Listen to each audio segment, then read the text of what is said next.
Assalamualaikum warahmatullahi wabarakatuh. Waalaikumsalam warahmatullahi wabarakatuh. Yang terhormat Ibu Kepala Sekolah SDN Sumber Kedaung 2, yang terhormat Bapak Ibu Guru dan staf SDN Sumber Kedaung 2, serta Ibu Guru calon penggerak Ibu Agus Sriwahyuni. Pertama-tama, marilah kita panjatkan puji syukur kehadirat Allah Subhanahu wa Ta'ala. Karena rahmat dan hidayahnya, kita semua pada siang hari ini bisa hadir di acara desiminasi budaya positif dalam keadaan sehat walafiat. Yang kedua, salawat serta salam tetap tercurahkan kepada Nabi besar Muhammad SAW. Susunan acara pada siang hari ini, yang pertama pembukaan, yang kedua menyanyikan lagu Indonesia Raya, yang ketiga sambutan dari Ibu Kepala Sekolah, kemudian yang keempat desiminasi budaya positif dari Ibu calon guru penggerak Ibu Sri Agus Wahyuni, yang keempat doa, kelima penutup. Sebelum pertama kita buka acara ini dengan bacaan basmalah. Bismillahirrahmanirrahim. Itu yang kedua, menyanyikan lagu Indonesia Raya. Pada Bu Rizka dipersilahkan. Hadirin dimohon berdiri.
Hadirin dimohon duduk kembali.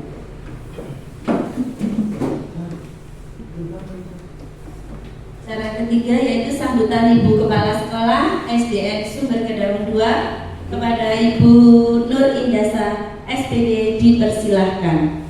Terima kasih atas waktu yang diberikan kepada saya. Assalamualaikum warahmatullahi wabarakatuh. Bismillahirrahmanirrahim. Wa bihi nasta'inu ala umuri dunyati wassalatu wassalamu ala asrofil anbiya'i wal mursalin sayyidina wa maulana Muhammadin wa ala alihi wa sahbihi ajma'in. Rabbi shrah li sadri wa yassir li amri wahlul 'uqdatam min lisani yafqahu qawli.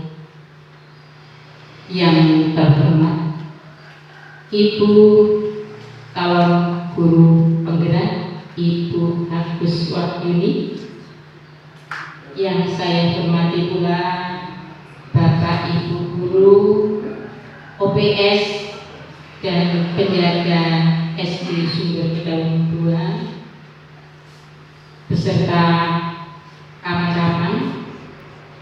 Terlebih dahulu marilah kita panjatkan puji syukur kehadirat Allah SWT yang mana pada siang hari ini kita masih diberi rahmat, hidayah serta inayah dari Allah SWT sehingga kita bisa bertemu di sini, bisa berkumpul di sini menghadiri pendidikan guru penggerak dengan judul Diseminasi Budaya Positif SDN Sumber Kedawung 2 Kecamatan Leces yang diselenggarakan oleh Ibu Agus Sri Wahyuni dalam keadaan sehat walafiat. Salawat serta salam semoga tetap terlimpahkan kepada junjungan kita Nabi Muhammad SAW yang telah membimbing kita dari alam kegelapan menuju ke alam yang terang benderang, yaitu agama Islam. Semoga kelak kita mendapatkan syafaatnya di akhir zaman. Bapak Ibu yang saya hormati, saya mendukung sepenuhnya atas kegiatan yang dilaksanakan oleh Ibu Sri Wahyuni, karena semua kegiatan yang beliau laksanakan merupakan kegiatan-kegiatan yang pasti akan berdampak positif bagi kita semuanya, khususnya bagi sekolah SD Sumber Kedawung 2 ini, yang mana Ibu Agus Wahyuni ini melaksanakan pendidikannya di SD Sumber Kedawung 2 ini. Saya mengucapkan terima kasih kepada Ibu Agus Wahyuni yang telah memberikan ilmu-ilmunya kepada Bapak Ibu guru semua, kepada teman-teman semua, dan saya yakin Bapak Ibu guru insya Allah akan mengikuti semua yang baik yang telah disampaikan dan yang akan disampaikan oleh Ibu Sri Wahyuni. Apabila Ibu membutuhkan segala sesuatu yang mungkin berkaitan dengan tempat ataupun dukungan dari Bapak Ibu guru semua dan saya sebagai kepala sekolahnya, dengan senang hati saya pasti akan mendukung Ibu Sri Wahyuni. Mudah-mudahan kegiatan yang dilaksanakan oleh Ibu Sri Wahyuni nanti bisa berjalan dengan lancar dan Ibu Agus Sri Wahyuni akan sukses seterusnya, baik menjadi guru penggerak ataupun menjadi guru seutuhnya sebagai pendidik dari siswa-siswi kita ini. Saya kira hanya itu sambutan dari saya. Ada kurang dan lebihnya saya mohon maaf dan silakan Ibu melanjutkan kegiatannya. Saya akhiri. Assalamualaikum warahmatullahi wabarakatuh. Terima kasih Ibu atas sambutannya. Untuk acara yang keempat yaitu Diseminasi Budaya Positif oleh calon guru penggerak angkatan 9 Ibu Agus Sri Wahyuni. Kepada Ibu Agus Sri Wahyuni dipersilahkan. Terima kasih Bu Fitri. Assalamualaikum warahmatullahi wabarakatuh. Waalaikumsalam warahmatullahi wabarakatuh. Bismillahirrahmanirrahim. Alhamdulillahirabbil alamin. Assalatu wassalamu ala asrofil anbiya'i wal mursalin wa ala alihi wa sahbihi ajma'in. yang terhormat Ibu Kepala Sekolah SDN Sumber Kedawung 2, Bapak serta Ibu Guru dan staf yang saya hormati.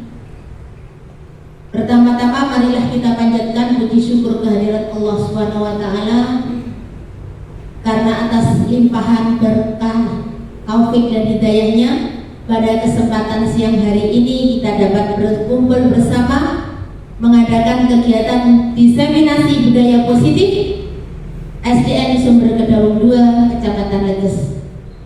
Sholawat serta salam semoga tetap tercurah kepada junjungan kita Nabi besar Muhammad Sallallahu Alaihi Wasallam. Bapak-bapak, ibu-ibu yang saya banggakan, masih semangat? Semangat! Alhamdulillah. Hari ini kita mengadakan diseminasi dalam rangka tugas calon guru penggerak yang saya emban. Terima kasih atas kehadiran dan meluangkan waktunya.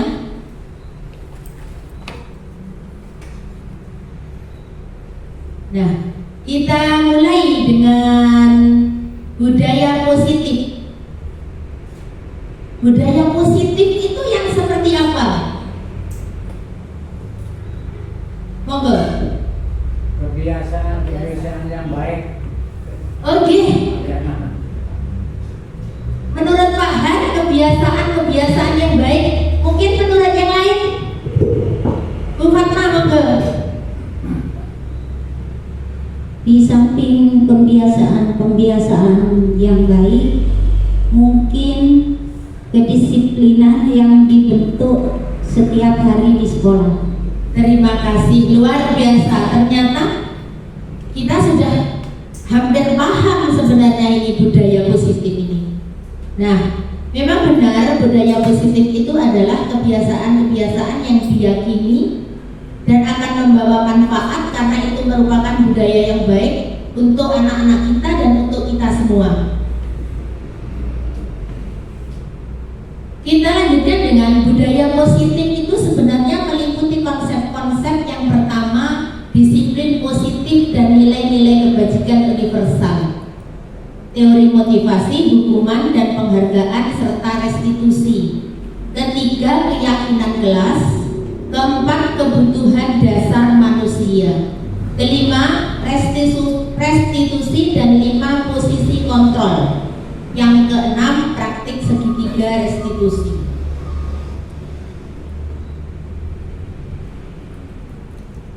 Disiplin positif dan nilai-nilai kebajikan universal. Ini materi kita yang pertama. Untuk memahami lebih lanjut tentang disiplin positif juga nilai-nilai kebajikan universal, kita akan melakukan suatu permainan.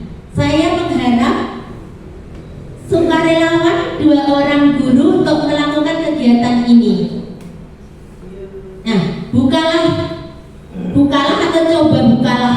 Yang pertama, 1 orang menjadi A. Tugas Anda adalah mengepalkan tangan, 1 tangan Anda. Coba Anda bayangkan bahwa Anda itu memegang sesuatu yang sangat berharga di dalam kepala tangan itu. Anda perlu menjaga benda itu dengan baik-baik, dengan sekuat tenaga, karena begitu pentingnya yang Anda simpan dalam genggaman itu. Sementara rekan yang lain berusaha meminta Anda yang A untuk membuka kepala tangan itu. Bisa dengan rayuan, bujukan, menghardik, menggelitik, juga dengan bentakan atau dengan memberikan hadiah atau reward. Monggo, siapa yang bersedia? Ya, ayo, monggo. Siapa yang bersedia? Kak Supri.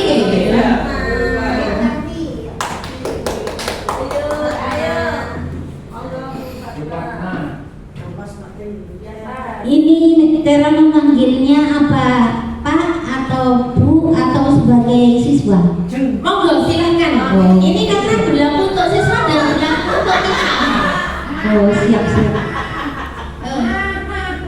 Oh, di sana nih. Ye, monggo.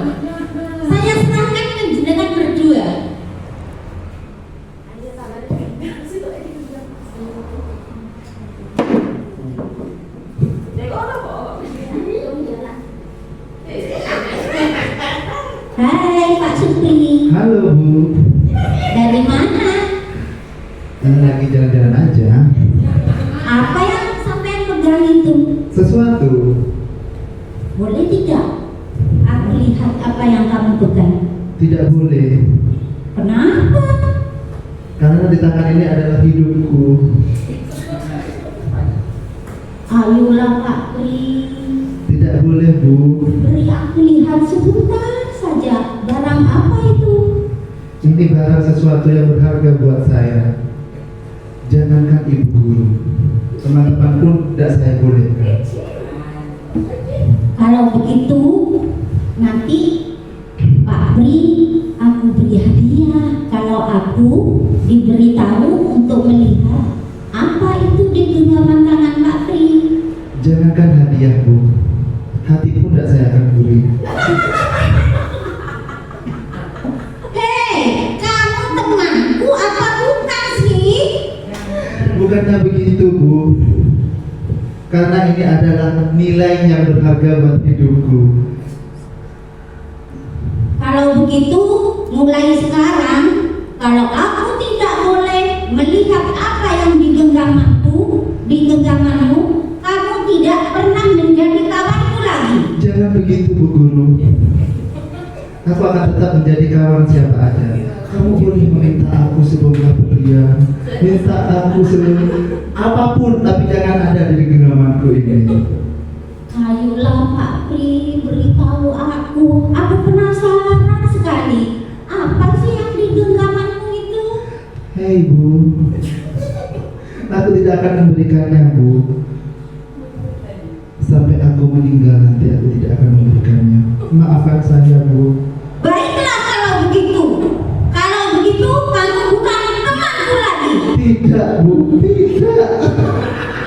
Sekian ya Bu. Oke, terima kasih tepuk tangan untuk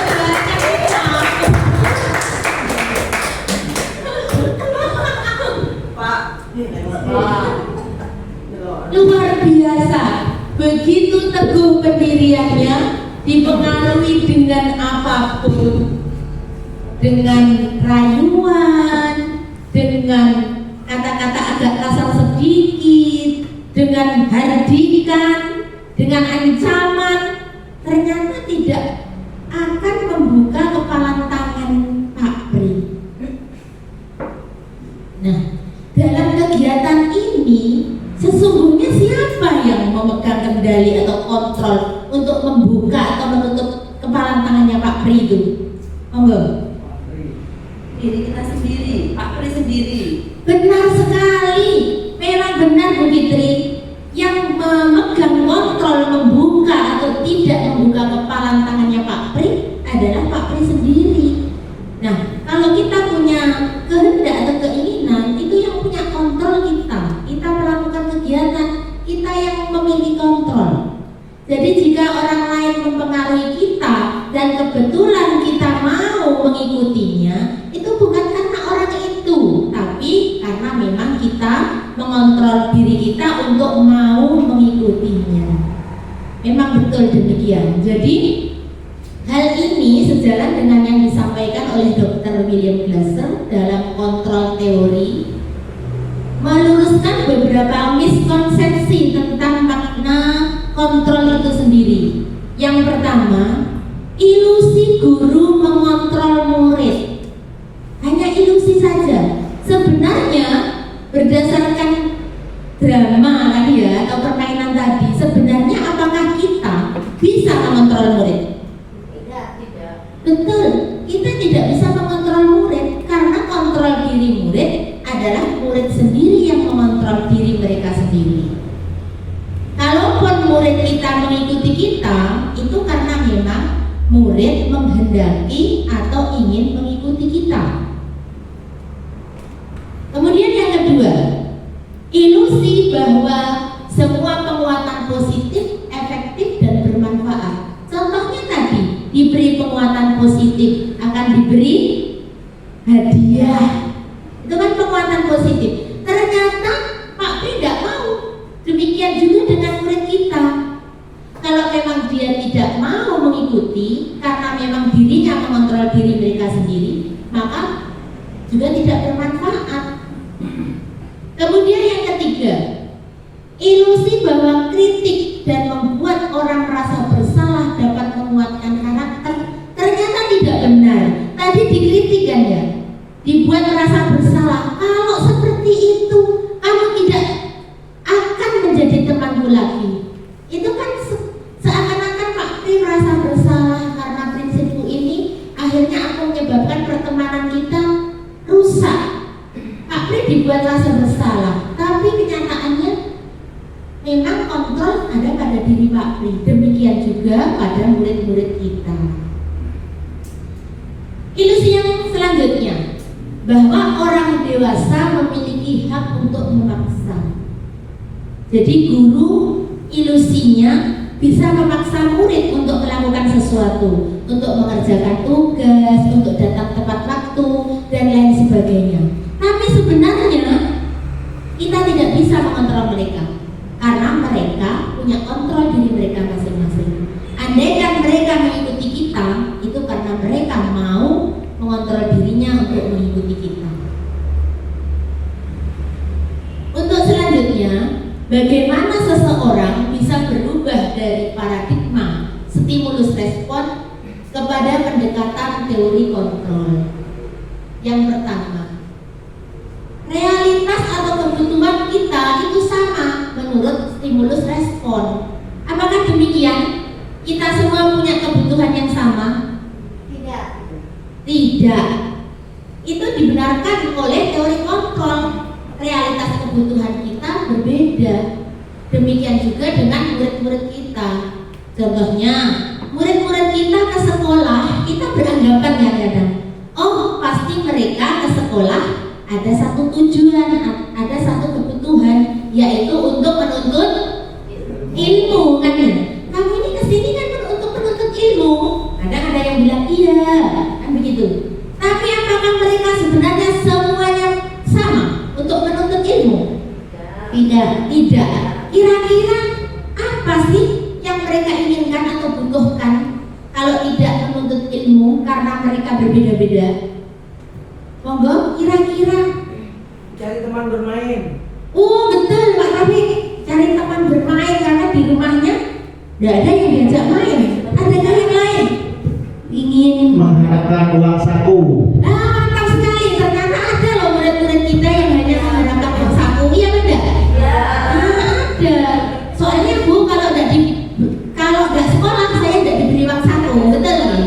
Nah, oke, yang lain Mungkin ingin ketemu sama gurunya. oh ingin ketemu gurunya. Pokok saya kalau sudah bertemu guru, aku menjadi suka, senang, tentram karena ibunya keren misalnya.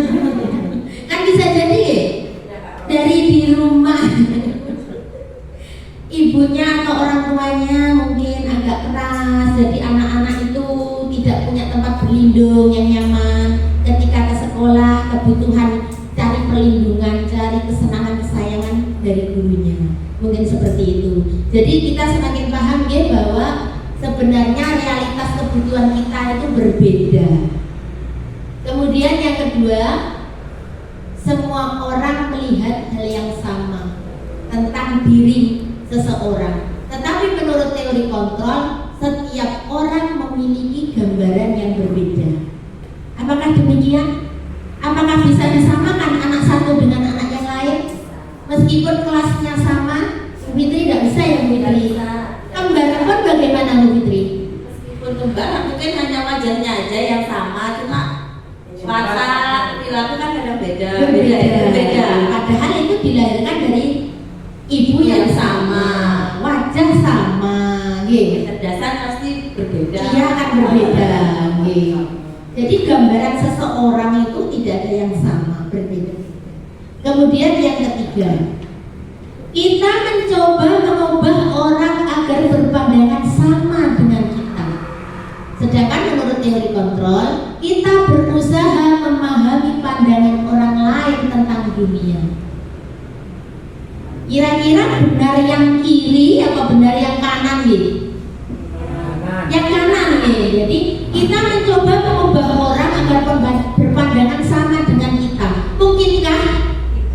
Tidak. Contohnya tadi membuka kepala tangan aja tidak mau, apalagi berpandangan yang sama dengan kita. Kecuali Kemudian yang keempat, perilaku buruk dilihat sebagai suatu kesalahan. Kita mungkin kadang seperti itu ya. Anak-anak yang melakukan perbuatan buruk pasti dihakimi sebagai anak yang salah. Loh, kamu kok melakukan ini? Kamu salah.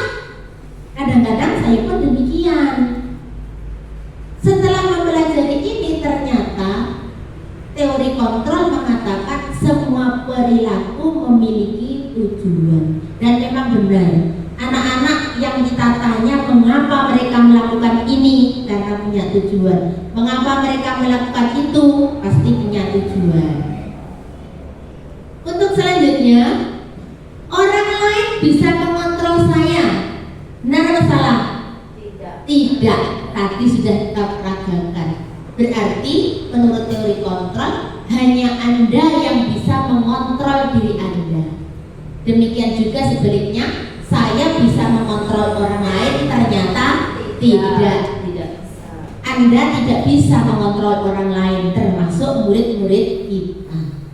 Selanjutnya, pemaksaan ada pada saat bujukan gagal. Ya tadi, ketika dibujuk gagal, diberi hadiah gagal, dipaksa sampai didorong-dorong, sampai dibuat merasa bersalah, ternyata tidak bisa. Nah, yang ada menurut teori kontrol, kolaborasi dan konsensus atau kesepakatan, keyakinan menciptakan pilihan-pilihan baru sesuai dengan hasil kesepakatan tadi. Terakhir, model berpikirnya menang atau kalah.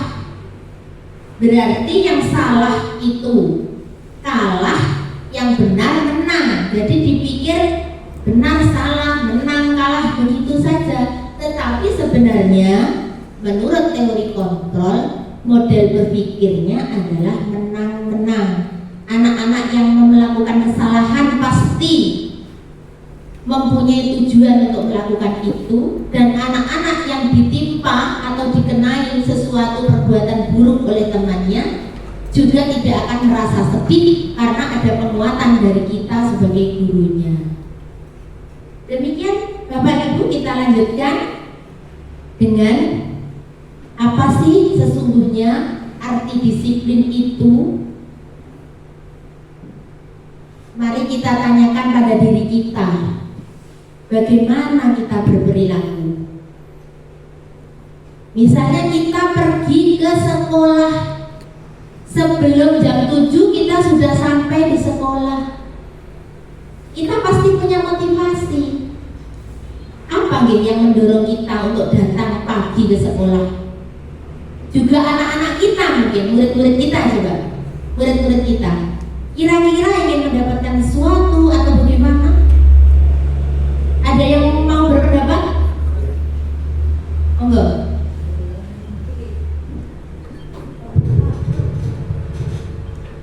Oh, Bu Ria akan berpendapat. Oh, Bu Ria. Murid-murid datang ke sekolah biasanya ada tugas piket, Ibu.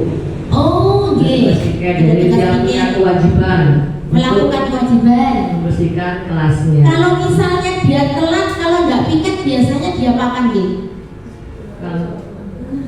Kalau telat, tidak piket. Berarti istirahatnya nanti disuruh piket, Bu. Oh, gitu. Istirahat disuruh piket. Berarti berdasarkan yang disampaikan Bu Ria, anak-anak bisa datang pagi karena adanya konsekuensi. Betul.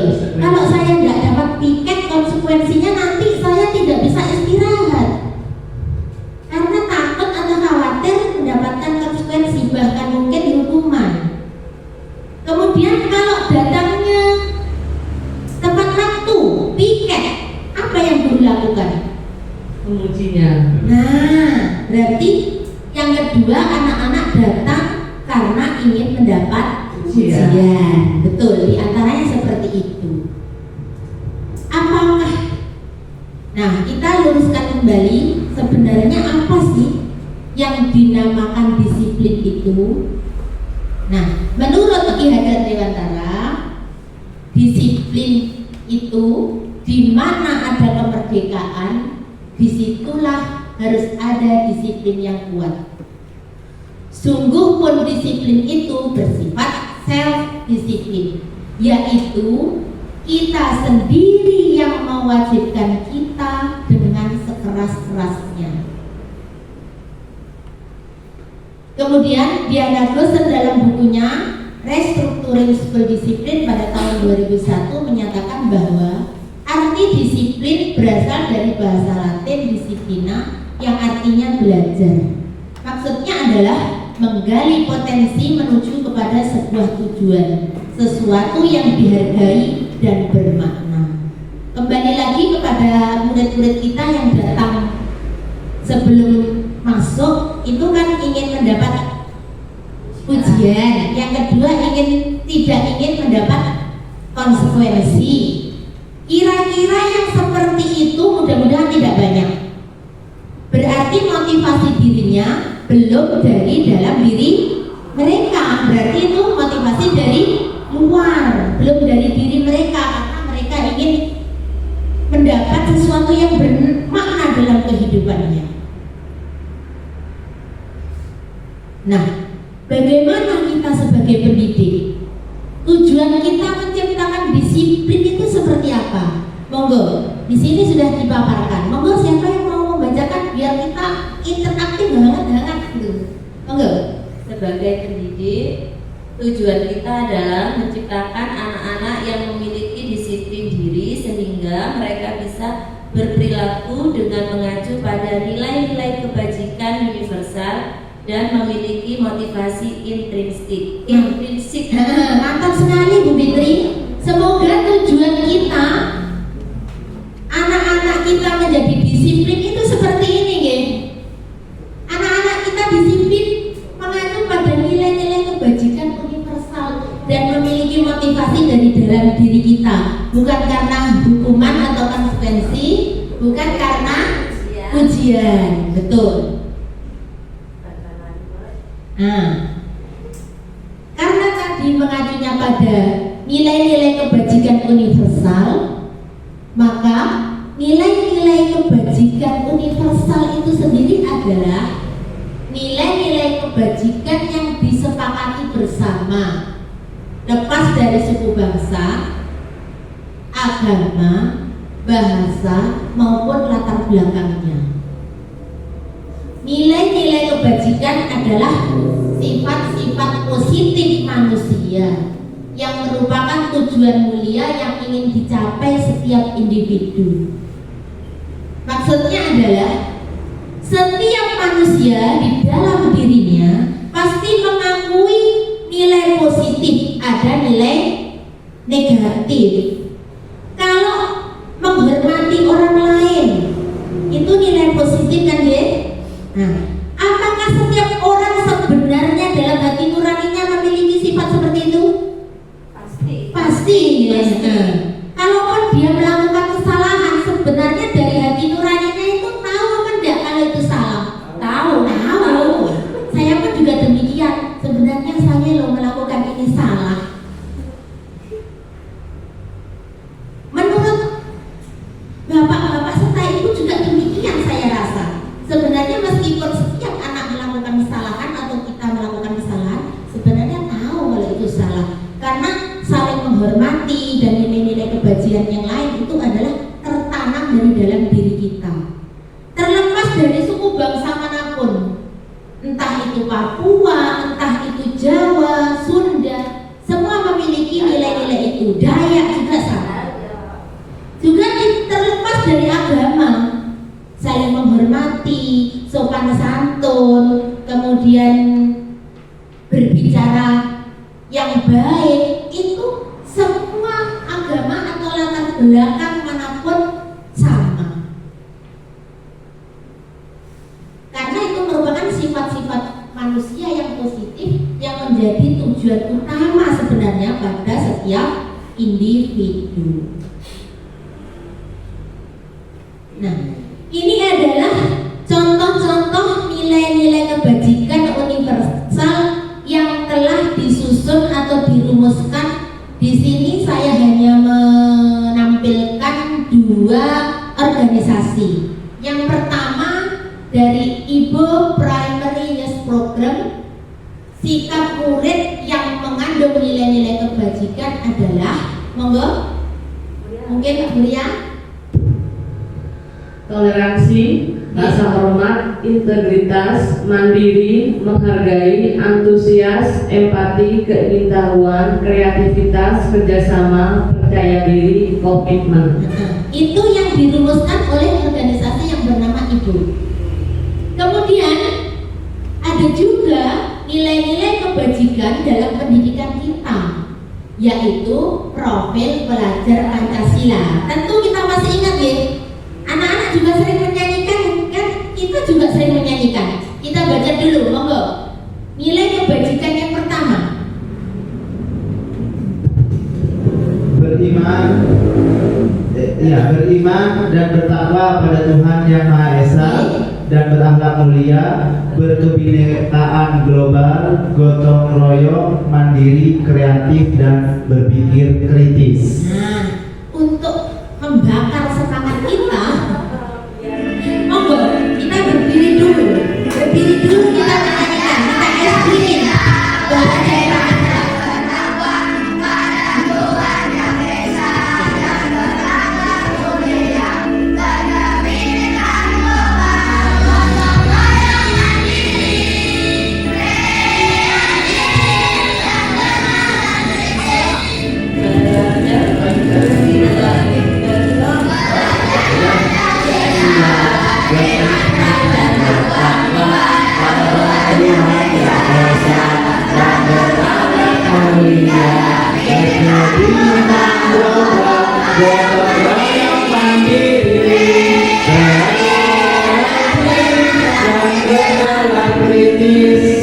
kita ulangi lagi, kayaknya belum ada ya. Sambil doa dia. Monggo, ambil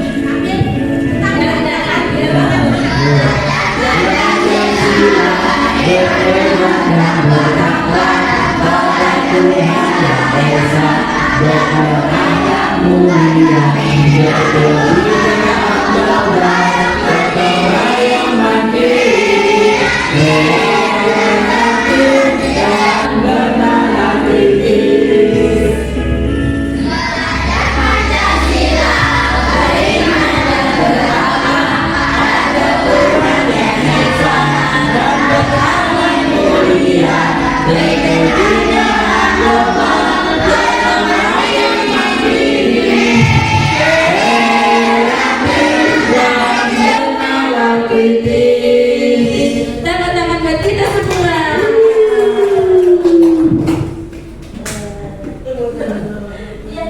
Ternyata siang ini masih bersemangat ya. Semangat 45.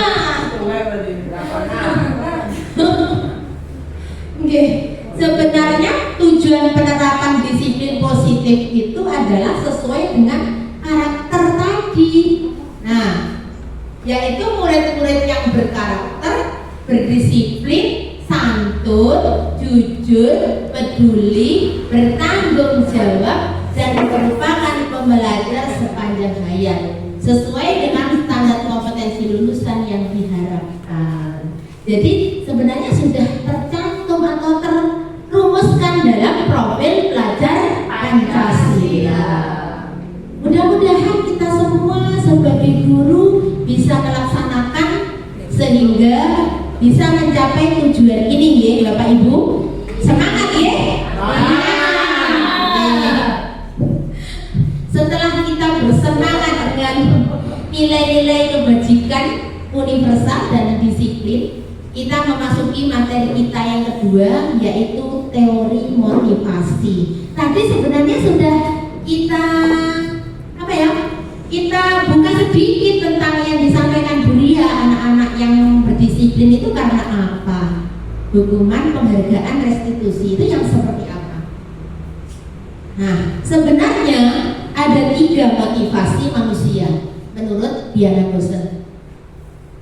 Dikelompokkan menjadi 2. Dari 3 motivasi ini dikelompokkan menjadi 2. Yang pertama motivasi eksternal, berarti dari luar diri. Nah, seperti yang disampaikan oleh Bu Ria tadi,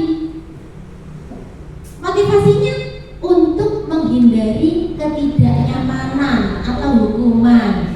Meskipun itu bukan hukuman, ditegur, diberi konsekuensi, contohnya seperti itu. Kemudian motivasi eksternal yang dari luar yang kedua adalah untuk mendapatkan imbalan atau penghargaan. Menurut Surya tadi pujian contohnya. Ada yang lebih di atasnya pujian. Contohnya kalau piketnya rajin, kelasnya selalu bersih pada hari Senin, yang piket akan mendapat reward, hadiah. Berarti ingin mendapatkan itu, termasuk motivasi dari luar atau eksternal. Kemudian ada motivasi yang hakiki atau yang sangat mendasar, yaitu motivasi internal, yaitu untuk menjadi orang yang mereka inginkan dan menghargai diri sendiri dengan nilai-nilai yang mereka percaya. Betul sekali. Mudah-mudahan kita sebagai guru bisa menerapkan disiplin yang ini, guys. Kita ke sekolah bukan karena takut atau malu dapat hukuman dari UKS. Iya, takut absennya telat nanti ditegur ibu kepala sekolah, guys. Kemudian juga tidak hanya karena ingin mendapat imbalan. Oh, Bu Fitri datang pagi. Bu Fitri saya nobatkan sebagai guru paling disiplin sekolah ini, misalnya. Menjadi duta pagi, misalnya. Mudah-mudahan motivasi kita juga anak-anak kita seperti ini. Kalau kita baik, menurut Ki Hajat Dewantara, ing ngarsa sum tulodo, apa Pak dilanjutkan? Ing ngarsa sum tulodo, Ing madya mawon karsa tuturi handayan. betul sekali. Tepuk tangan, tepuk tangan. Kalau kita bisa melaksanakan disiplin yang ini, berarti kita bisa menjadi ing ngarsa sum tulodo. Di depan itu memberi contoh. Teladan, betul sekali Bu Fatimah. Untuk anak-anak yang sudah menunjukkan disiplin, kita hanya tinggal membimbing untuk tetap menjadi karakternya.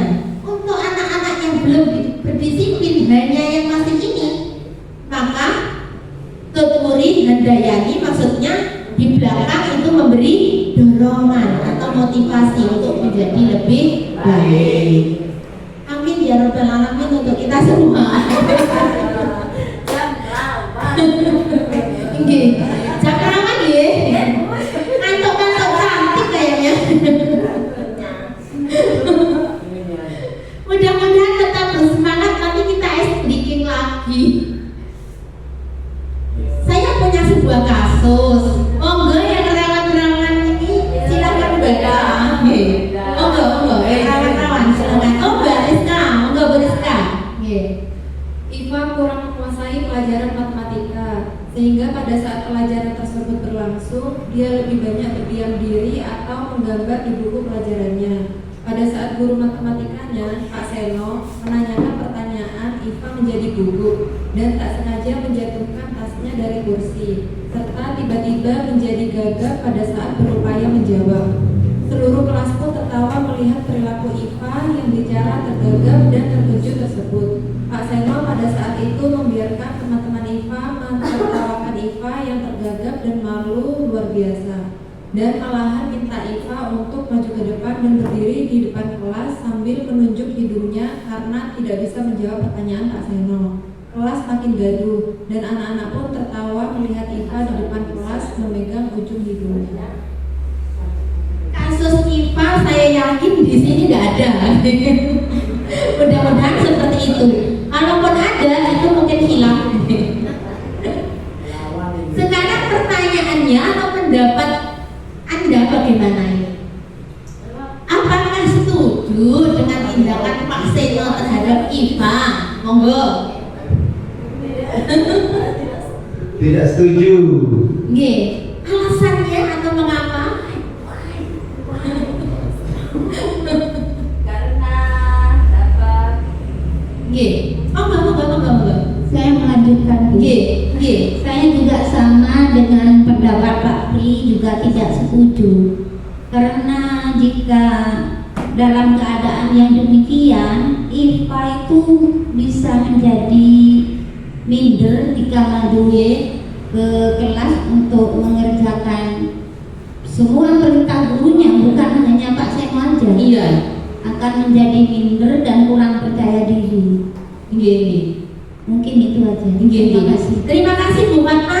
Memang demikian atau tidak Bapak Ibu? Kalau sampai seperti itu, dia akan malu luar biasa, minder, bahkan mungkin besoknya kira-kira Iva tidak mau sekolah, tidak mau maju lagi, diam-diam. Menurut Anda, tindakan Pak Seno terhadap Iva itu hukuman atau konsekuensi? Hukuman ya? Nggih, cocok sekali. Hukuman. Tepuk tangan untuk Bu Fitri. Aktif sekali Bu Fitri. Dapat ribet ya? Oh iya. Betul. Kemudian, nah, untuk bisa membedakan manakah yang hukuman, manakah yang konsekuensi, mari kita cermati bersama. Atau bahkan Bapak Ibu membaca biar lawannya ini hilang. Enggak. Karena hukuman bersifat tidak terencana atau tiba-tiba. Anak atau murid tidak tahu apa yang akan terjadi dan tidak dilibatkan. Hukuman bersifat satu arah tanpa melalui suatu kesepakatan sebelum atau sesudahnya. Hukuman bisa berupa fisik maupun psikis. Murid dibuat tidak nyaman dalam jangka waktu lama. Betul sekali, seperti kasus yang dilakukan Pak Seno ketika mengajar dan di dalamnya ada murid yang bernama Iva. Kalau menurut Bapak Ibu yang terjadi pada Iva itu dia mendapat hukuman fisik atau fisikis? Fisikis. Fisik dan fisikis. Fisikisnya maju, malu ya, malu luar biasa. Fisiknya, nah ketika gini tadi nunjuk hidung, itu kalau sampai jam pelajaran usai menyiksa dia atau tidak ya? Menyiksa dia. Kakinya bisa kalau seusia kita bisa. Itu jangan pelan. Iya. Oh gitu. Besok kita beri aja seperti itu ya. Barangkali bisa langsung ngebor. Jadi yang diterima IFA itu hukuman fisik dan psikis. Kemudian konsekuensi, monggo dilanjut Bu ya. Konsekuensi sudah terencana, disepakati, dibahas dan disetujui oleh murid dan guru. Murid sudah mengetahui sebelumnya konsekuensi yang akan diterima bila ada pelanggaran. Murid tetap dibuat tidak nyaman jangka waktu pendek. Nah, betul. Kalau konsekuensi biasanya ada kesepakatan sebelumnya. Contohnya tadi yang disampaikan Bu Ria. Kalau tidak piket atau terlambat melakukan piket, konsekuensinya pada istirahat dia tidak punya jam istirahat, tapi justru piket membersihkan kelas. Apakah itu rasanya juga tidak nyaman? Iya, tapi dalam waktu pendek, cuma hari itu saja. Tapi kalau hukuman seperti yang diterima IFA, saya rasa sampai tua tetap ingat, saya pernah dihukum Pak Pri begini sampai jam usai. Sampai tua nanti IFA itu akan ingat kata Pak Seno, oh itu guru yang menghukum saya. Bisa-bisa seperti itu nggih. Jadi kita sudah paham manakah hukuman, mana konsekuensi. Nah, sekarang kalau kita sudah paham, maka kita akan mencoba tantangan ini. Hukuman atau konsekuensi? Monggo, siapa yang ingin berpendapat pada masalah yang pertama? Nggih, Bu Katna, monggo. Mencatat 100 kali, saya tidak akan terlambat lagi karena terlambat sekolah. Bagaimana? Hukuman apa konsekuensi? Hukuman. Monggo. Hukuman. Hukuman. Karena biasanya itu disampaikan secara langsung ya. Iya. Iya. Ayo, kamu terlambat sekarang. Ambil bukunya, tulis. Bagaimana Bu? Coba. Iya. Iya.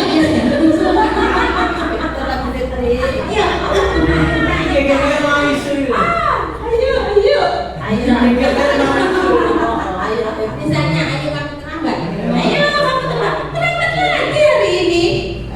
Ya udah, apa itu tulis 2 lembar di buku.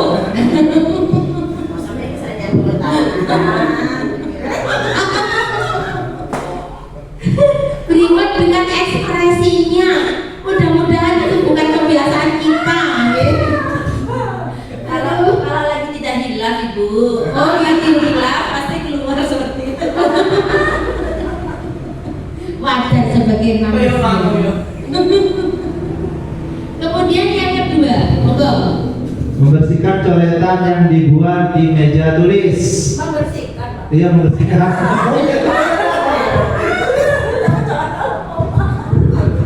Konsekuensi. Konsekuensi, karena anak itu sudah mengotori papan, maka suruh bersihkan. Iya, kan dalam waktu pendek. Iya, dalam waktu pendek. Dan tidak akan membuat sakit hati juga. Oke. Kemudian monggo, Pak Rafiq atau Mbak tuliskan. Push up 15 kali karena tidak memakai masker ke sekolah. Hukuman. Mantap Pak Rafiq, tepuk tangan. Luar biasa Pak Rafiq. Hukuman ya Pak Rafiq. Ayo, tidak pakai masker, push up 15 kali di sini. Gitu, gitu. Monggo. Menggantikan kertas ulangan teman yang dicoret-coret. Konsekuensi. Mantap juga Mbak Rizka.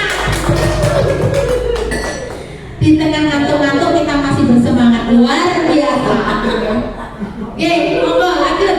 Buya, luar binasa. Jangan Pak. Berjemur di lapangan karena mengobrol dengan teman saat pelajaran. Hukuman. Oh, hukuman. Ayo. Hukuman. Contohnya bagaimana misalnya? Guru. Tidak pernah nggih? Palingan cuma godayan anak misalnya. Oh, gitu nggih. Tidak tertib biasanya mau digeret yang digeret. Oh, cuma aja alhamdulillah. Nggih. Saya yakin tidak pernah. Paling cuma hanya ngomongan, kok tak jemur ya sampai garing kayak wak garing. Cuma tidak pernah dijemur atau tidak pernah dijemur tungguan. Oh, oke. Hanya ya apa sih? Ya ancaman apa itu ya? Ancaman verbal. Ya. Cuma ngomong doang. Cuma ngomong doang. Nggih, ancaman Tenang-tenang verbal. nih, Nggih. ada pembelaan itu. Kasus yang terakhir, monggo. Yang terakhir, kehilangan jam istirahat 10 menit karena terlambat datang dan ketinggalan pelajaran. Nggih, hukuman apa konsekuensi? Konsekuensi. Benar sekali. Dan memang tujuannya kan baik, biar dia tidak ketinggalan.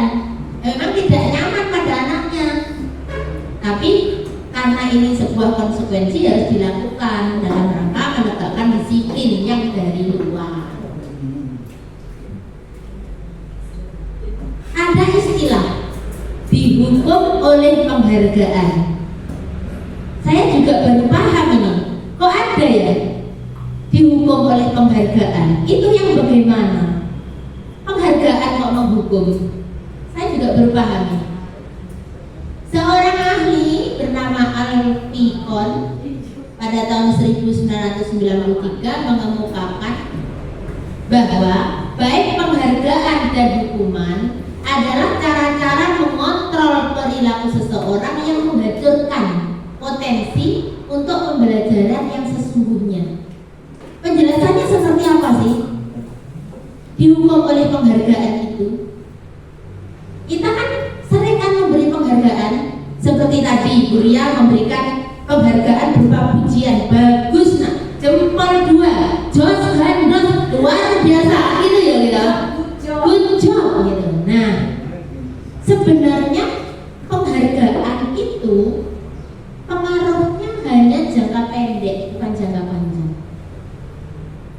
apa? Setelah kita beri penghargaan, anak-anak ikutin, disiplin. Tetapi ketika jenengan tidak ada, tidak akan membuat disiplin. Itu bukti kalau hanya berjangka waktu tidak lama. Kemudian tidak efektif karena tidak awet, hanya pada saat itu saja. Untuk masa-masa selanjutnya, kalau hanya karena penghargaan, tidak awet, tidak efektif, iya, ketidakdisiplinan akan diulang lagi. Nah, ini ternyata juga merusak hubungan. Ketika anak kita mendapat nilai 100, kita beri penghargaan dan begitu seterusnya. Biasanya anak-anak yang memiliki kompetensi lebih tinggi dari temannya, misalnya ulangan harian, dapat 100, kita beri penghargaan, uang, buku tulis, atau sebagainya. Sedangkan anak-anak lain yang kompetensi tulisnya, pemikirannya kurang, tidak mampu mendapat nilai 100. Anak-anak yang memiliki nilai 100 mungkin bisa menjadi bersifat selalu mendapat 100, selalu mendapat hadiah. Nah, yang tidak mendapat akan merasa iri. Nah, ini merusak hubungan. Kadang-kadang pun ada anak yang menolakkan loh. Gini apa betul? Oh, aku nggak pernah dapat 100. Kayak aku lah, 100 terus. Ada? Pernah dengan seperti itu? Ada. Belajar lah. Ini hadiahmu banyak. Aku udah pernah dapat hadiah. Nggak dapat dipuji Dimitri. Nggak pernah dipuji gitu. Kemudian kadang-kadang juga menurunkan kualitas. Kalau berdasarkan penelitian memang menurunkan kualitas. Ketika akan diberi hadiah atau diiming-imingi pujian penghargaan, kualitasnya baik. Ketika kegiatan itu tidak mendapat penghargaan, maka kualitasnya menurun. Mematikan kreativitas, contohnya lomba. Besok kita lomba penari, hadiahnya titik-titik, maka dia akan kreatif menari. Ketika besok, lusa atau minggu depan kita akan praktik menari, hadiahnya apa? Tidak ada, maka kreativitas mereka bisa menurun. Nah, penghargaan ini juga menghukum. Seperti tadi, ada anak-anak yang selalu mendapat penghargaan, akhirnya dia sombong. Ada anak-anak yang selalu mendapatkan nilai atau kecil, kompetensinya rendah, tidak akan mendapat nilai. Maka yang tidak akan mendapat penghargaan akan merasa terhukum. Yang terakhir, menurunkan motivasi. Tadi kan Pak Pri tadi kan motivasinya untuk tidak membuka kan dari diri sendiri. Kalaupun itu diberi penghargaan dan Pak Pri mau, maka itu adalah penghargaannya menurunkan motivasi. Demikian tentang dihukum oleh penghargaan. Mudah-mudahan kita tidak demikian ya. Nah, sekarang restitusi. Apa sih restitusi ini? Kok ada penghargaan? Ada dia. Monggo bisa dibacakan. Enggak? Restitusi. Restitusi adalah proses menciptakan kondisi bagi murid untuk memperbaiki kesalahan mereka, sehingga mereka bisa kembali pada kelompok mereka dengan karakter yang lebih kuat. Benar sekali, Bu. Jadi restitusi itu kita pergunakan untuk anak-anak kita, murid-murid kita yang pada suatu kesempatan melakukan kesalahan. Jadi jika itu salah, tidak harus hukuman, jika itu benar tidak harus penghargaan. Jadi ketika anak-anak kita salah, kita dapat melakukan restitusi, yaitu menciptakan kondisi untuk memperbaiki kesalahannya. Dan idenya berasal dari anak itu sendiri dengan diberi penguatan oleh kita. Nah, ciri-cirinya bagaimana sih restitusi itu supaya kita lebih paham? Monggo satu persatu, semangat. Semangat.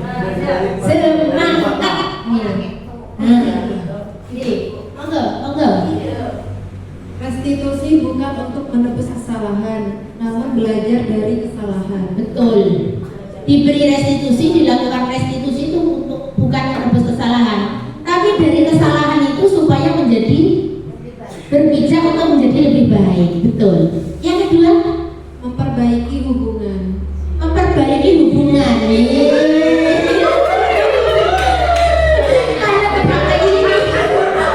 Hubungan siapa ya? Misalnya satu dengan yang lain saling galau gitu nah. Siapa ya yang akan melakukan restitusi berarti ini? Rekatnya bisa. Rekatnya bisa.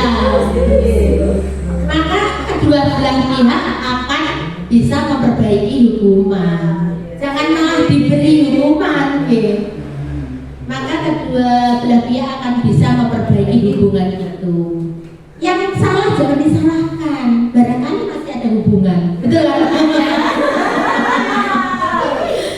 Wih, gitu kan?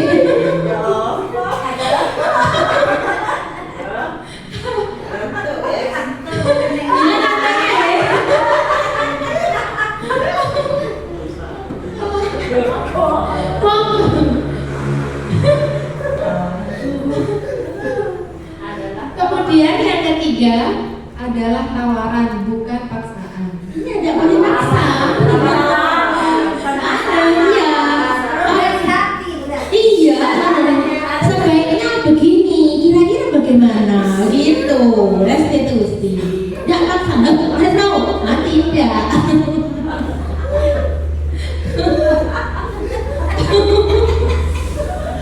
Apa ini pengalaman pribadi? Ibu.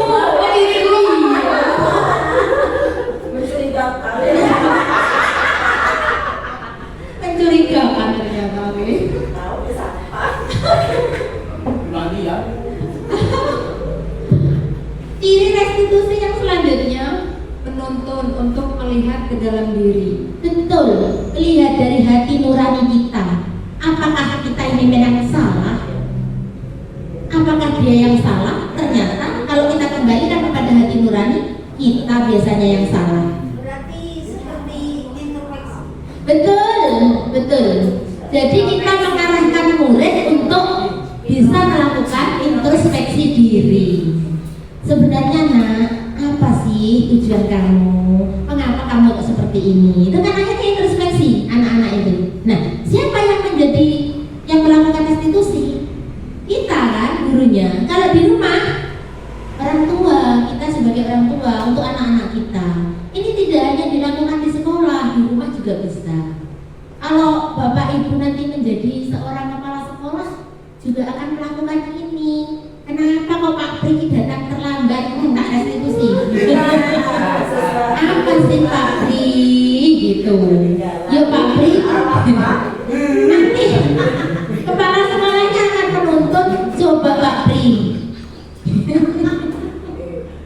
Asik sekali ya kelihatannya. Karena pengalaman pribadi gitu. Kalau pengalaman pribadi ini akan langsung menimbulkan kiki. Betul apa tidak? Benar. Ingat masa lalu, berarti langsung nyambung. Nanti ya nyanyi masa lalu gitu kan ya. Oh dilanjutkan sama Pak Har. Nanti ya Pak Har. Oh gitu. Monggo.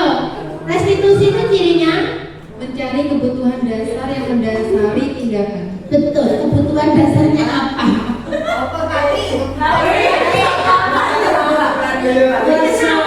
Apa yang mendasari kebutuhannya? Pak Taufik kan apa Pak Taufik?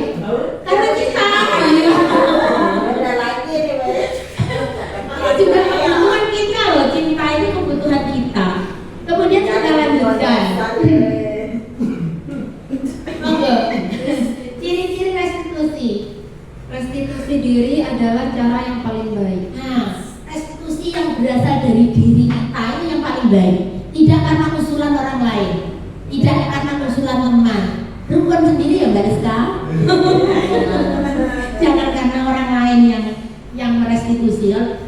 Restitusi diri sendiri itu akan lebih baik. Kemudian selanjutnya, Fokus pada karakter bukan tindakan. nah, fokusnya pada memperbaiki karakter, tidak hanya tindakannya. Cuma bertindak, iya Bu, saya mau minta maaf, maafkan aku.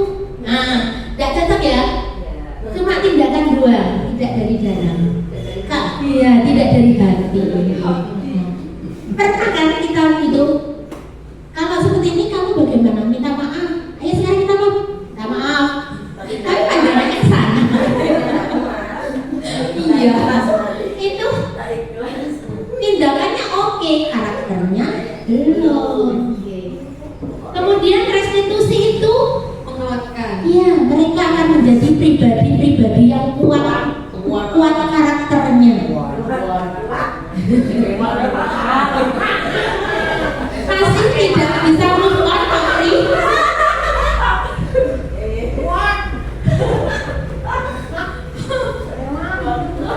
Belum bisa move on dari masa lalu. Lanjut. Fokus pada solusi. Betul. Maka restitusi itu adalah sebuah solusi. Kemudian untuk murid-murid kita, Mengembalikan murid yang berbuat salah pada kelompoknya. karena anak itu salah, kita berikan restitusi yang berasal dari dalam diri, maka dia memiliki karakter yang kuat. Kembalilah dia ke kelompoknya atau ke kelasnya menjadi pribadi yang lebih baik. Dia tidak akan dikucilkan oleh teman yang lain karena sudah bisa menunjukkan pribadi-pribadi yang baik, termotivasi dari dirinya sendiri. Mantap sekali kelihatannya materi ini. Nah, kita keyakinan kelas. Keyakinan kelasnya apa kok ada keyakinan ini? Percaya yakin. Percaya yakin. Yakin untuk mampu. Nah, betul. Yakin percaya. Percaya yang bagaimana sih? Nah, sebenarnya ini ada kaitannya dengan peraturan kelas atau sekolah kita. Mengapa keyakinan kelas? Mengapa tidak peraturan kelas? Kalau peraturan seakan-akan gurunya yang buat dia. Oh iya betul, Bu Fitri sudah tahu ternyata. Oh mantap Bu Fitri ini. Kalau peraturan seakan-akan dibuat oleh guru atau sekolah, anak-anak tinggal melakukan. Kadang ada yang nggak ikhlas kan? Hanya karena hukuman dan karena konsekuensi, takut hukum. Kalau ada baiknya akan mendapat penghargaan atau reward. Tapi kalau keyakinan, monggo keyakinan akan lebih memotivasi seseorang dari dalam. Nah betul.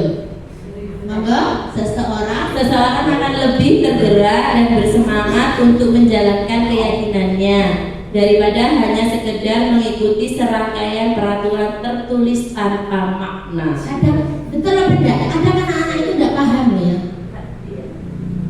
Tidak boleh misalnya, tidak boleh menyakiti hati teman. Maksudnya apa? Tidak boleh menyakiti teman. Tidak boleh mencubit hati.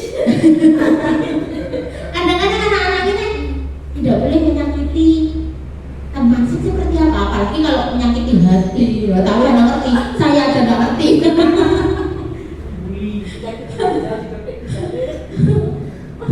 Betul. Nah, keyakinan kelas itu dapat kita buat di kelas. Untuk selanjutnya, nanti kita akan memiliki keyakinan sekolah. Lingkupnya lebih luas. Bagaimana supaya kelas kita itu yakin untuk bisa melaksanakan disiplin yang berasal dari diri kita sendiri. Maka yang pertama, monggo giliran lagi membaca bersambung. Yang pertama, Curah pendapat tentang peraturan yang perlu disepakati dan mencatatnya. misalnya peraturan-peraturan apa yang perlu kita sepakati. Contohnya apa Bu? Peraturan misalnya Tertib di dalam kelas. tertib di dalam kelas. Kemudian Tidak boleh ngomong. tidak boleh ngomong sendiri. berbicara sendiri ketika pelajaran. Satu lagi, Tidak boleh mengejek-ejek. tidak boleh membuli teman. Betul. Kemudian kalimat-kalimat negatif menjadi kalimat-kalimat positif. Tadi Bu Fitri menyebutkan peraturannya, tidak boleh membuli teman. Coba kita buat yang tidak boleh itu kan kalimat negatif.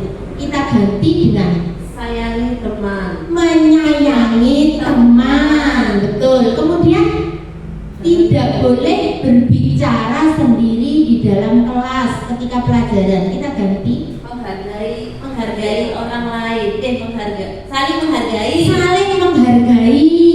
Kemudian satu lagi apa tadi? Tertib di dalam kelas. Oh iya, tertib sudah ya, tertib di dalam kelas. Dilarang menyakiti ya? Sudah, oke. Dua itu saja kita jadikan keyakinan. Yang pertama berarti saling menghargai. Nah, di dalam saling menghargai itu selain kalimatnya kalimat positif, di situ merupakan nilai-nilai kebajikan manusia universal. Di dalamnya ada menghargai guru, menghargai teman, menghargai orang yang sedang berbicara, memperhatikan. Bapak Ibu guru ketika mengajar. Betul, kalau temannya berpendapat juga mendengarkan. Itu luas sekali. Anak-anak kita ajak seperti itu. Saling menghargai. Di dalamnya ternyata banyak saling menghargai. Tidak hanya tidak boleh apa tadi? Tidak boleh berbicara sendiri. Itu kan cuma satu. Tapi kalau saling menghargai isinya berapa tadi? Banyak. Betul. Hanya satu kata atau dua kata bentukan. Kalau ini bisa kita ringkas, menghargai. Anaknya banyak ternyata. Dan itu kita pahami bersama. Selain mudah diingat. Kemudian yang ketiga sudah kita lakukan sebenarnya. Nah, yang ketiga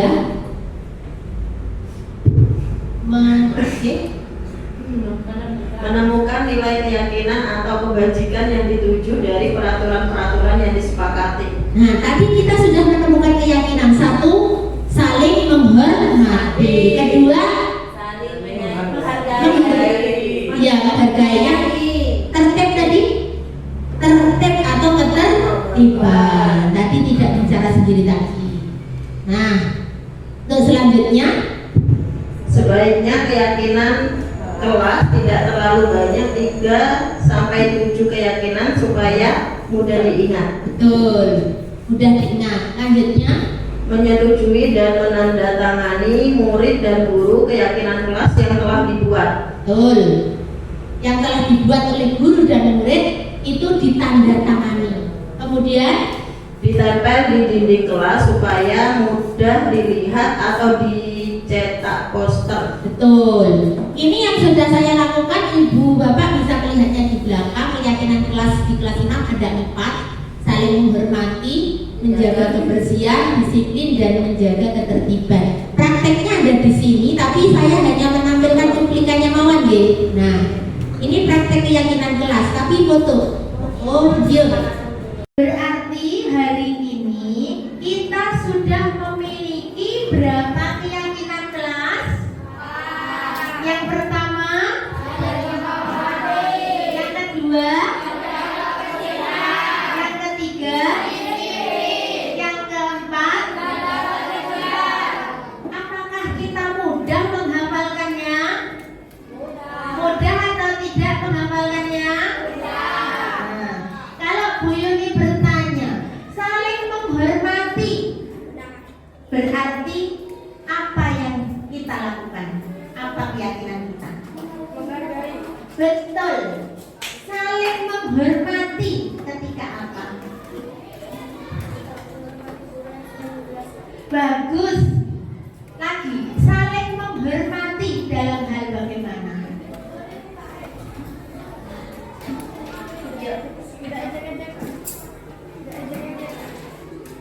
Tidak mengejek satu sama lain, betul.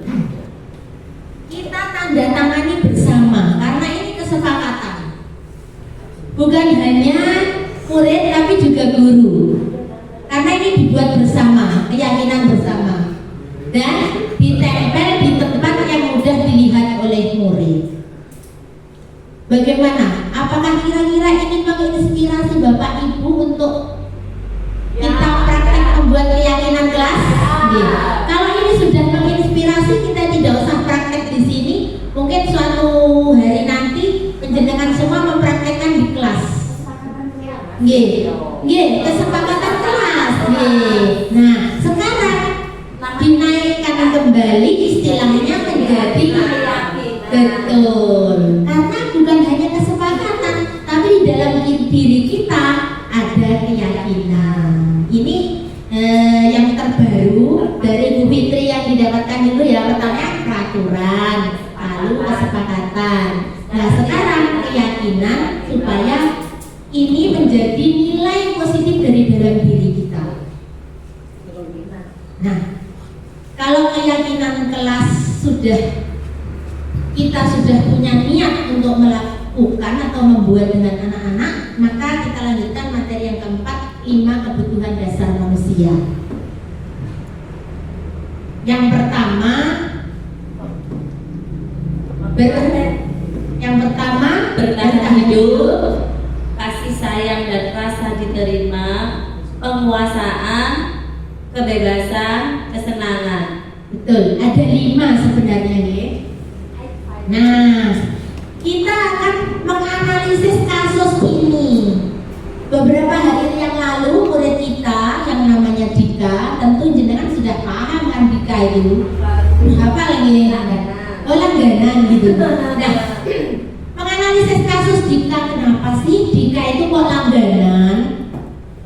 Dika itu siswa kelas 5 kemarin melempar-lempar batu yang dibungkus kertas hingga mengenai murid yang lain ketika jam istirahat. Mari kita analisis kebutuhan dasar apa sih yang berusaha ingin dipenuhi Dika. Dika menjawab seperti ini ketika ditanya, kenapa nak kamu kok bisa melemparkan batu dan kertas itu? Jawabannya Dika, membalas dengan perlakuan yang sama Bu. Saya tadi dilempari batu oleh dia.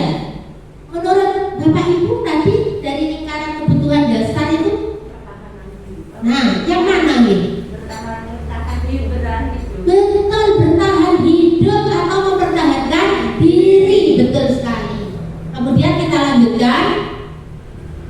Jika dijawab ingin teman-teman memperhatikan dia, teman-temannya melaporkan kepada guru, sehingga guru melaporkan kepada orang tuanya. Apa itu supaya diperhatikan? Apa Fitri? Kasih sayang. Sebenarnya Dika membutuhkan kasih sayang dari teman, dari Guru, dari orang tua. kasihannya Dika ini. Kemudian selanjutnya, jika jawaban Dika, dia merasa hebat karena temannya jadi takut dengan dia dan menuruti keinginannya. Apa tadi ya? Dari 5 tadi. Dari 5 tadi. Nah, iya betul sekali, penguasaan, ingin menguasai, ingin jadi penguasa, betul. Jadi bos. Nah, panggil nama bos. Pernah kan anak-anak gitu? Ayo anak buah, panggil anak buah, pernah. Saya juga pernah. Iya. Anak buah, panggil nama bos. Nah, kebutuhan penguasaan. Suruh malah merasakan aplikasi gue.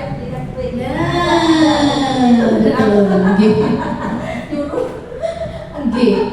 Termasuk penguasaan. Suruh buangkan bungkus ada. Nah, ini Makan ada kau dibuang. Masih makan. panggil anak buah. Kemudian jika jawabannya begini, dia mencoba-coba ingin melakukan hal-hal yang baru dan menarik.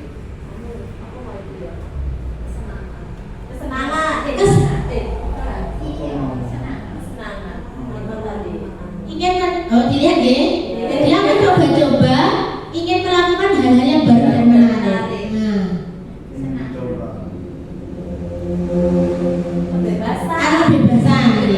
kebebasan ini bebas melakukan sesuatu, tidak ada yang menghalangi. Bebas.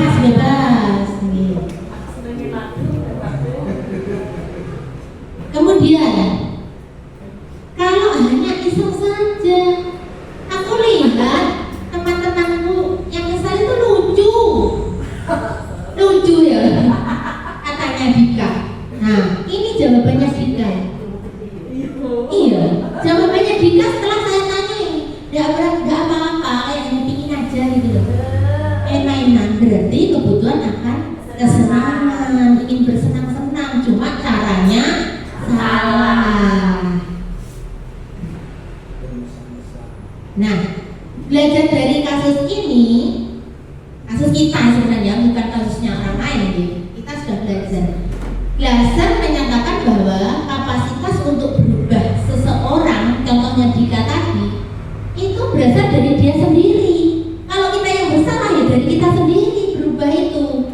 Jika kita dapat mengidentifikasi kebutuhan apa yang mendorong perilaku kita atau murid-murid kita, maka perubahan perilaku positif dapat dimulai dengan mencari solusi untuk memenuhi kebutuhan tertentu dengan cara yang positif. Begitu. Jadi untuk Dika kita beri restitusi. Sebenarnya apa sih yang mendasari dia, kebutuhan apa yang ingin dia penuhi?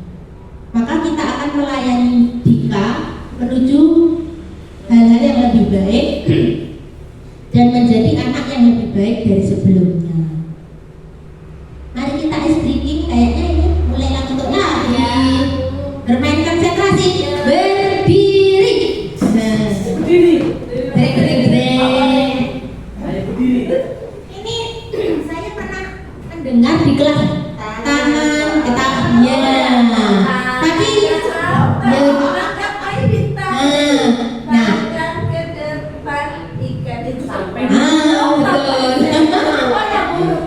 burungnya terbang gitu. Yuk kita bermain konsentrasi. Tangan ke atas, tangan ke samping, tangan ke depan, duduk yang manis. Nah sekarang saya yang mengucapkan fokus pada ucapan saya, jangan fokus pada gerakan saya, Yuk ucapan fokusnya pada ucapan saya. Tangan ke atas, tangan ke samping, tangan ke depan, duduk yang manis. Tangan ke atas. Berarti gerak-gerik imunitas. Kita sudah kehilangan sedikit konsentrasi kita nih. Tangan ke atas, tangan ke samping, tangan ke bawah. Nah.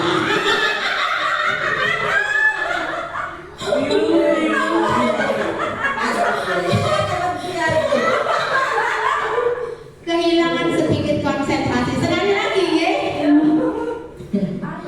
Tangan ke atas, tangan ke samping, tangan ke depan, duduk.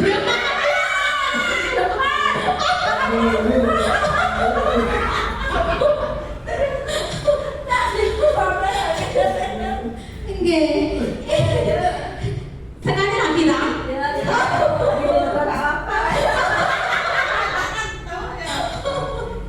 Yuk, tangan ke atas, tangan ke samping, tangan ke depan, duduk yang manis. Sudah benar semua ternyata. Meskipun saya pegang hidup, tak ada yang pegang hidup. Monggo silakan duduk yang manis, tapi jangan ngantuk.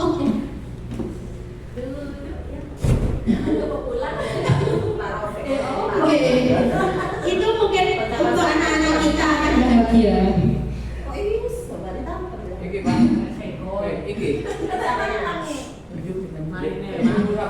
Kita lanjutkan dengan materi kita yang kelima, yaitu 5 posisi kontrol guru.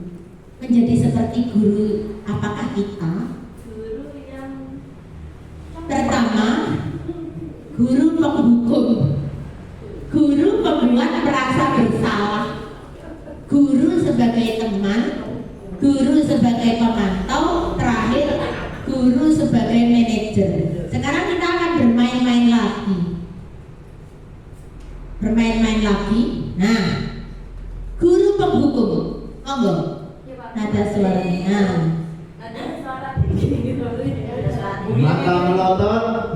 dan jari-jari menunjuk menghardik, terlambat lagi.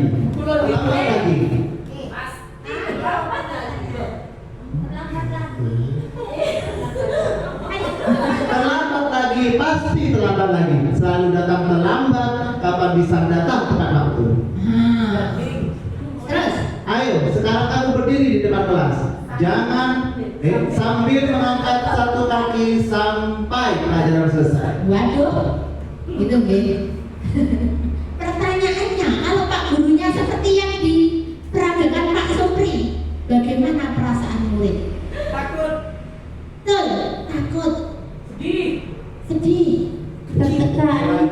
iya, diingat sampai tua. Namanya Pak Supri itu. Nah, diingat sampai tua.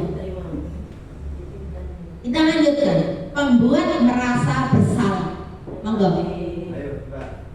Buat mana bisa? Oke. Nada suara memelas, halus, sedih.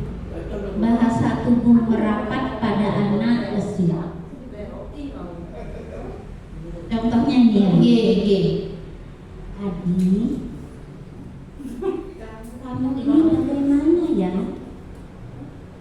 Kamu sudah berjanji dengan ibu tidak akan terlambat lagi.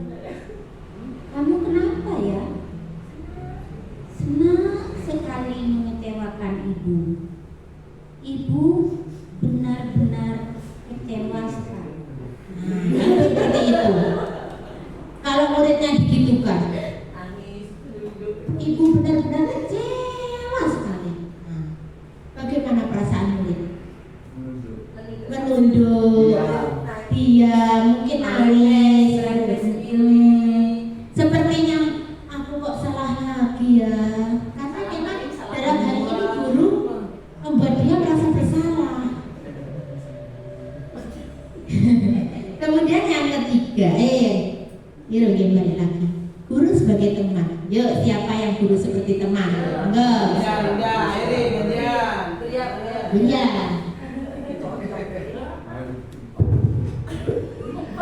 Nada suara ramah, akrab dan bercanda. Bahasa tubuh merapat pada murid, mata dan senyum jenaka. Andi, ayolah, bagaimana sih kamu? Kemarin kamu sudah janji kepada bapak bukan? Kenapa terlambat lagi? Nih. Ya sudah, tidak apa-apa. Duduk sana, nanti Pak Guru bantu kamu ini. Enak. Kamu ini duduk sana. Nah, gitu aja kan? Bagaimana perasaan murid dengan sikap guru seperti ini? Akhirnya tertawa-tawa, garuk-garuk kepala. Berarti tidak merasa bersalah ya. Nah, kalau kita perlakukan seperti teman, meskipun salah, tapi positifnya dia tidak akan takut belajar.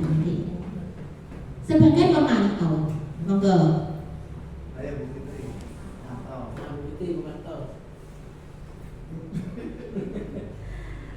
Nada suara datar, bahasa tubuh yang normal. Adi, tahukah kamu jam berapa kita memulai? Tahu Pak. Kamu terlambat 15 menit. Apakah kamu sudah mengerti konsekuensi yang harus dilakukan bila terlambat? Paham Pak. Saya harus tinggal kelas pada jam istirahat nanti dan mengerjakan tugas ketertinggalan saya. Ya benar. Nanti pada saat jam istirahat kamu harus tinggal di kelas untuk menyelesaikan tugas yang tertinggal tadi. Saya tunggu. Nah, itu sebagai pemantau. Bagaimana perasaan murid diperlakukan seperti ini?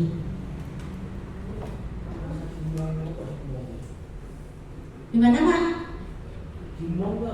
Iya, terasa diasuh gitu ya oleh gurunya. Meskipun dia salah, itu karena sudah ada konsekuensi. Kamu kan sudah tahu.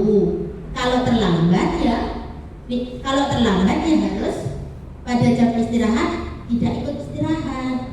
Anak sebenarnya ada kecewa sedikit, tapi terobati ya Pak, terobati. Tidak apa-apa, kalau memang saya terlambat gitu. Kita lanjutkan sebagai manajer. Posisi kontrol yang kelima. Enggak? Oh, gini. nada suara tulus, bahasa tubuh tidak kaku mendekat ke murid. Adi, apakah kamu mengetahui jam berapa sekarang dimulai?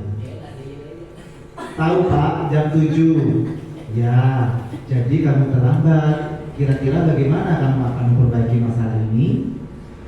Saya bisa menanyakan ke teman saya Pak untuk mengejar tugas yang tertinggal. Baik, itu bisa dilakukan. Apakah besok kamu ada masalah untuk kamu agar bisa hadir tepat waktu di sekolah? Tidak Pak, saya bisa hadir tepat waktu. Baik, saya hargai usahamu untuk memperbaiki diri. Bagus sekali. Terus bagaimana kira-kira perasaan murid diperlakukan seperti ini? Murid kan tidak dipersalahkan, cuma dimintai pendapat. Gitu. Biasanya jika murid diperlakukan seperti yang Pak Guru Sebagai ini dijadikan seperti Adi ini ya, dan gurunya sebagai manajer, jadi anak-anak ini akan merasa nyaman dalam belajar, tidak ada rasa ketakutan karena dia mencari solusi diri dari kesalahan-kesalahan yang dia buat sendiri. Mantap sekali jawaban Bu Fatma ini. Tepuk tangan. Berarti cepat ini kita bisa menjadi guru manajer. Nah, kontrol guru sebagai manajer. Mantap sekali kita kalau bisa melakukan ini. Nah, ini ada kaitannya dengan materi kita yang ke-6, yaitu segitiga restitusi, posisi guru sebagai manajer ini. Nah, segitiga restitusi itu sudah dirumuskan oleh seorang ahli. Maka ada 3 sisi. Sisi yang pertama yang ada di bawah adalah menstabilkan identitas tadi. Kamu tahu pukul jam berapa dimulai pelajarannya? Tahu Pak. Kemudian apakah itu baik? Tidak. Distabilkan situasinya.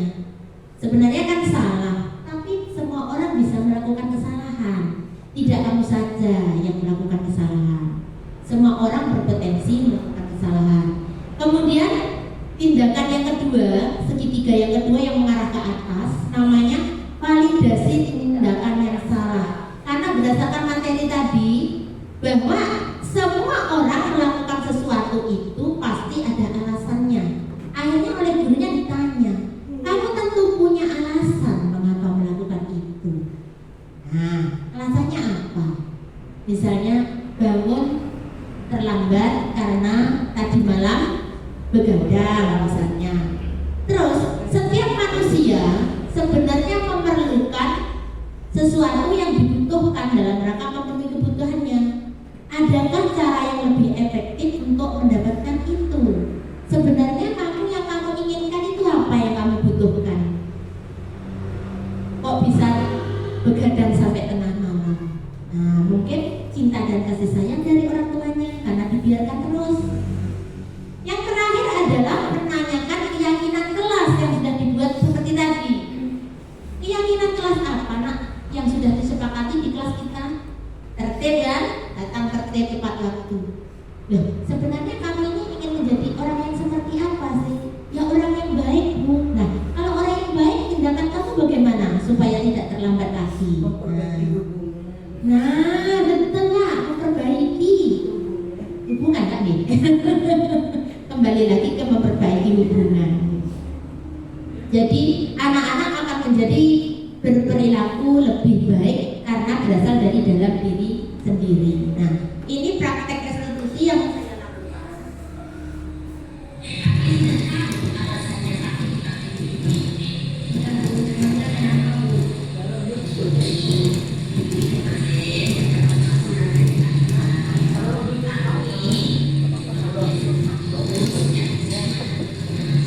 Itu Panggi, Waalaikumsalam Bu. Kami sudah tahu alasannya Panggi di sini.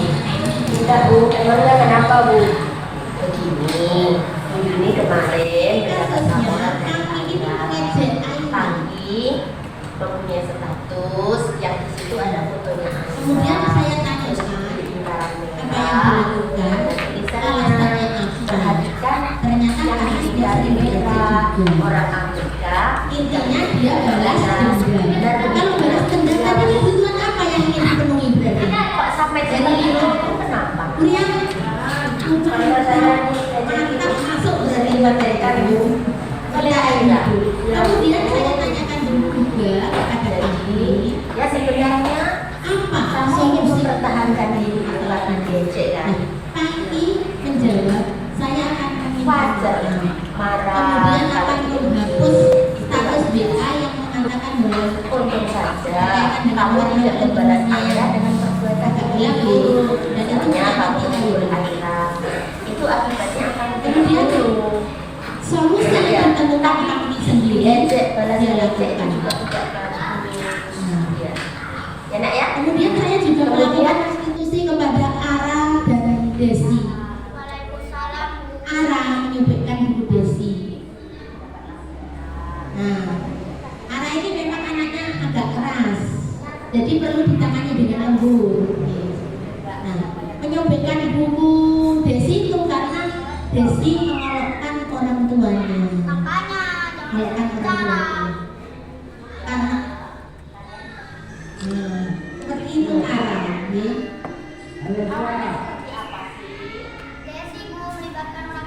Setelah kita lakukan restitusi, maka Ara gitu. Kemudian Ara meminta maaf dan bersedia mengganti buku Desi yang sobek. Desi menerima usulan dari Ara dan akhirnya mereka berbaikan kembali menjadi anak yang berhasil menciptakan hubungan. Tadi Pak ya, kembali ke hubungan, memperbaiki hubungan. Ini adalah komentar anak-anak. Sekarang saya dan Aira rukun kembali. Terima kasih Bu Yuni. Nah, itu pendapat anak-anak. Rasa berterima kasih karena setelah ini dia dan Aira rukun kembali. Ini juga komentar mereka. Diajak diskusi oleh Bu Yuni untuk menyelesaikan masalah saya dengan Desi. Semoga saya dan Mereka berdua menjadi rukun kembali. Nah,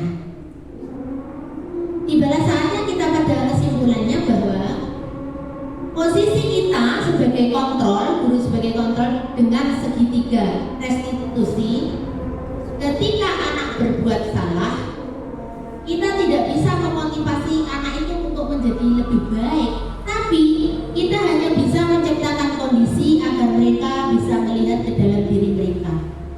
Kita seharusnya mengajari mereka untuk menyelesaikan masalah mereka dan berusaha mengembalikan mereka ke kelompok mereka dengan karakter yang lebih kuat. Saya yakin setelah mendapatkan materi dari desiminasi hari ini, kita punya keyakinan untuk bisa melakukan itu. Menuju yakin ya Pak? Nah, coba kalau saya bilang yakin, jawab 3 kali. Yakin ya? Oh, dari suaranya saya yakin bisa melakukannya. Tidak lain tidak bukan untuk menuju murid kita melakukan disiplin dari dalam diri menuju kebajikan-kebajikan yang besar, sehingga tujuan pendidikan kita tercapai. Nih. Demikian yang bisa saya sampaikan. Thank you. See you next time dalam kesempatan yang lain.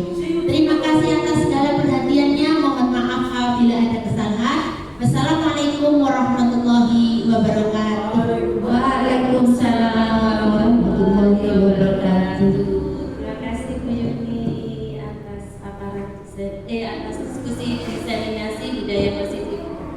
Untuk acara selanjutnya yaitu doa kepada Pak Haryono, dipersilahkan.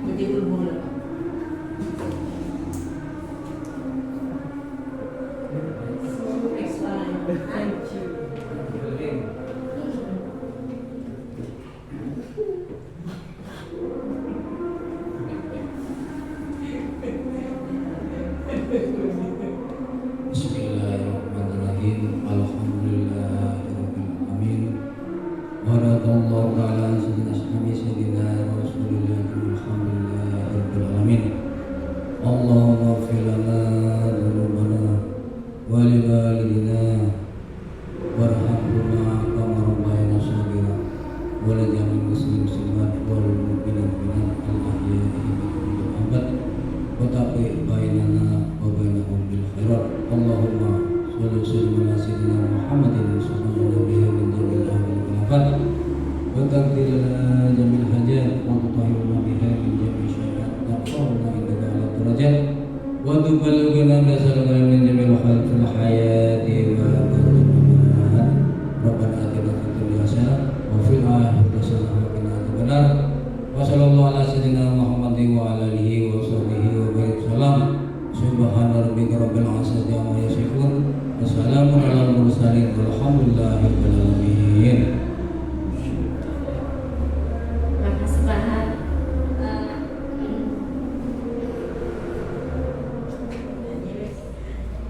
Alhamdulillah kita sudah ada di akhir diskusi. Semoga diskusi hari ini ada manfaat dan guna bagi kita semua. Saya selaku pembawa acara mengucapkan terima kasih kepada Bagus dan Dewan